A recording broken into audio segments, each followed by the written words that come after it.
Hi everyone, welcome back to my YouTube channel. So in our today's video, we will have an unboxing of this package is the Kobo Libra Color. Binili ko siya sa isang seller sa isang FB group page. Napabudol talaga ako dun sa FB group na yun. So this time, we will have an unboxing of this package. So papakita ko yung mga laman niya. So, actually, hindi ko na family ko na and also one week and gusto ko na color pero may isang hindi ko sa sir kasi hindi ko kayo pero dahil gusto ko na may color sa colors ng lakad na and I'll just put it in I think siya lang so you have a maximum face package actually nasa ko pala for this transaction of this item and so hindi lang Kobo Libra ang binili ko sa kanya, binili ko na rin case, dupe lang siya yung case na yon. And also, meron na rin akong binili na parang universal pen. Ayan. Kasi gusto kong mag-try mag-annotate sa books na binabasa ko. And also, meron na siyang kasamang free screen film. Ayan, or protector film. Let's open first. I'm so excited. First is the Kobo Libra case or Kobo Libra color case. Yan. Dupe lang siya, hindi siya original case. So, ito yun. Later, try natin. And then, nasa na siya? Wait.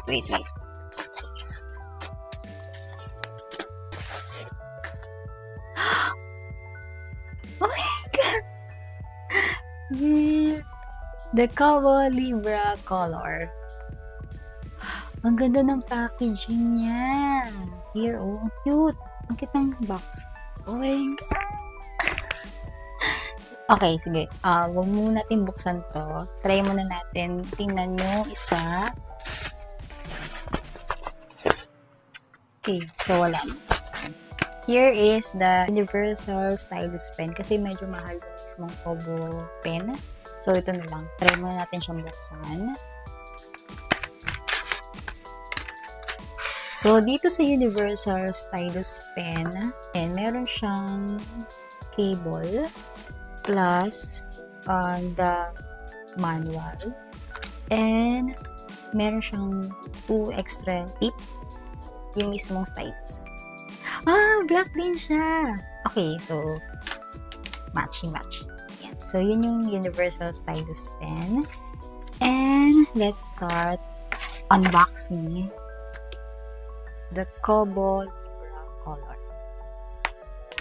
Actually, nabuksan na to ni seller kasi nilagyan niya ng screen protector.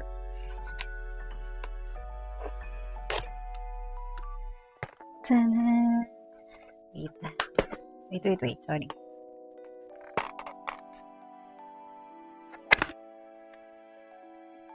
Tada! So, included dun sa box ng Kobo Libra Color is the box, syempre, and the manual. Yan. Manual or quick start guide. Ano this? So, one of the manuals also. And also, the mismong product, which is the Kobo Libra Color. And ano pala, may kasama siyang charger. Nandito siya. Hindi ko na siya bubuksan. So, yan. Okay, yan. Then, meron siyang screen, meron siyang screen protector na. And,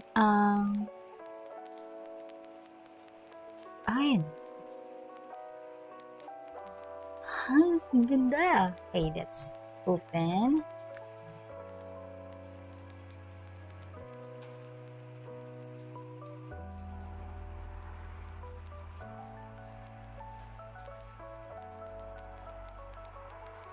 Yeah. So, dito, we need to choose the language.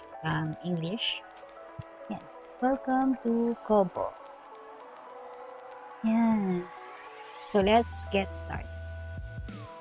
So, i-setup ko muna to and then we will try yung may kasama na siyang pen.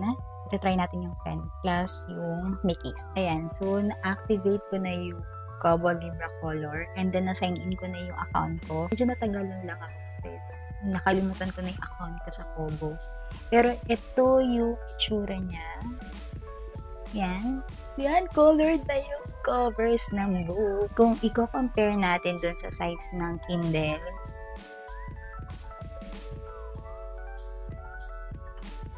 in terms of size, mas malapad syempre si Kobo.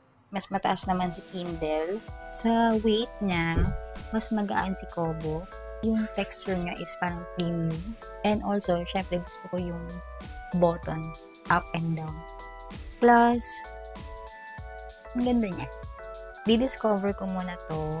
I will have a depth review of this Kobo Libra Color. Try muna natin yung ilagay yung universal style pen. Ayan! Here. Ayan.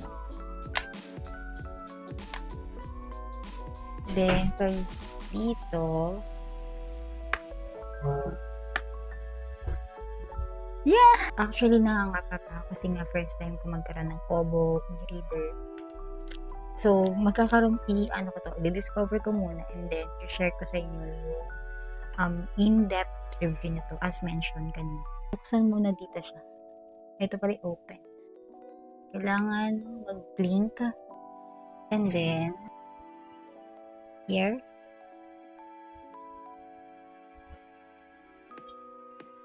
Wow!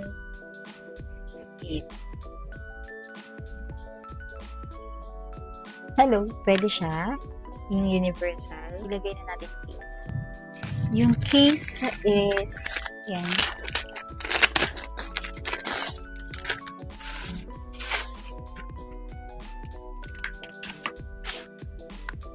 Clear case.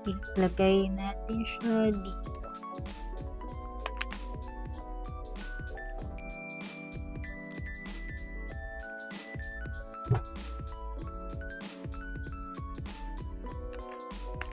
Here, kaso ano yung pen? Yung pen, dito na natin. Yan. So guys, yun yung unboxing ko ng Kobo Libra Color. As to the in-depth nito or yung review nito, ito-test ko muna siya. Titingnan ko muna yung details kasi nga first time ko magkaroon ng Kobo na e-reader. Kung ano yung magiging experience ko while using this Kobo Libra Color. Yun lang. So, I hope you enjoyed unboxing of this item. Sana nagustuhan ko siya. Yun lang. Thank you everyone for watching and see you on my next video. Bye!